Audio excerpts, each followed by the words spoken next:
हमने संकल्प लिया है कि हमने बड़ी बड़ी कथाएं बहुत कर रहे हैं। बड़े बड़े हमारे चेला हैं, बड़े बड़े मंत्री, बहुत अमीर आदमी हमारे चेला हैं, अरबों खरबों वाले, बहुत बड़े बड़े लोग चेला हैं। हम बहुत बड़ी बड़ी कथाएं कर रहे हैं, पर हमें लगता है कथाओं की जरूरत शहरों में नहीं है। अब हम जंगल में जाकर के वन में रहने वाले वनवासी आदिवासियों को कथा सुनाएंगे, क्योंकि वो कथाओं में आ नहीं पाते, मंच के पास तक आ नहीं पाते, कोई बड़ा कथा व्यास उन तक पहुंच नहीं पाता, क्योंकि वो बेचारे दक्षिणा नहीं दे पाते। तो अब हर महीने में 3 दिन धाम की तरफ से भंडारा, धाम की तरफ से टेंट, धाम की तरफ से कथा, पूरा खर्चा हम स्वयं वहन करेंगे और 3 दिन जंगल में जाकर राम कथा सुनाएंगे। पूछिए क्यों सुनाएंगे? क्योंकि अगला टारगेट सनातन धर्म का काटने का, सनातन धर्म से काटने का आदिवासियों के ऊपर है। और हमें पता है कि हवाई जहाज या फॉर्च्यूनर से धर्म बचने वाला, इसलिए जंगल में जाकर के हम पहली कथा हमारी 29 और 30 जून 1 जुलाई को किशनगढ़, छतरपुर जिले के किशनगढ़ क्षेत्र में 40 गांव जंगल में आदिवासियों के हैं, जहां पर लगभग 25,000 आदिवासी रहते हैं। और वहां एक गांव है जिसका नाम है पटेरी। पटेरी गांव में 3 दिन की कथा होगी। और हमें खबर मिली है पूरे ऊपर तक तहलका मचा, शायद पक्का नहीं, कोई बहुत बड़े लोग भी उसमें पहुंच रहे हैं। लोगों से मतलब नहीं है, आप लोग मत जाना, घर पे लाइव देखना संस्कार पर। हम वन में इसलिए कथा करने जा रहे हैं, राम जी बन गए इसलिए बन गए।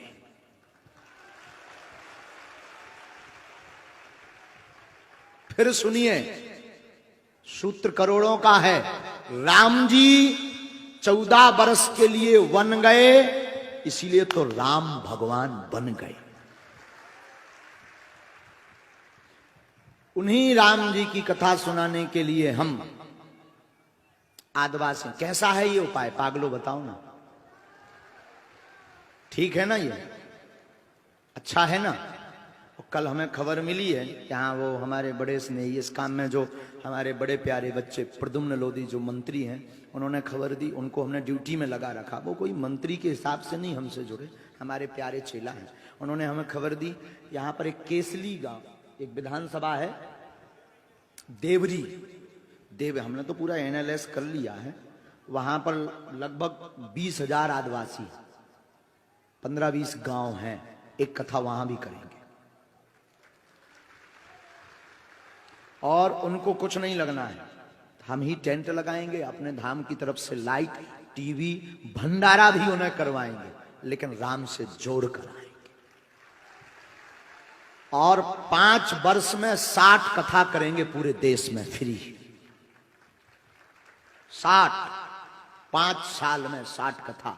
और किसी राजनीतिक मुद्दा को लेकर के नहीं, उस कथा में कोई भी राजनेता आरती नहीं करेगा, उस कथा में आदिवासी ही मंच पर चढ़ करके आरती करेंगे। उस कथा में कोई एक जजमान नहीं होगा, उस कथा में पूरे देश का, हमारा बागेश्वर धाम का शिष्य मंडल जजमान होगा, वो और हम खर्च करेंगे। तो ये आयोजन की हम चाहेंगे कि सब जगह इसकी जानकारी हो। सब आदिवासी भाई, जनजातीय हैं, वनवासी भाई हैं, उनको राम कथा सुनाने जा रहे। कैसा उपाय है बताओ ना? बढ़िया है ना? हम ये करने वाले हैं, इसको करें कि ना करें? सच कहा ना कि उनको जरूरत है।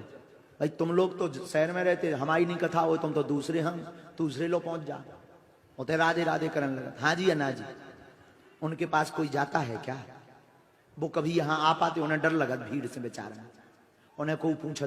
अच्छा आ भी जाए, कई आए भी हैं, यहां भी बैठे, लेकिन वे मंच के नजदीक नहीं आ पाता। आरती तो सपने में नहीं वे कर पाता। वो भी तो इंसान है, वो भी तो चाहते कि हम भी मंच पे चढ़े।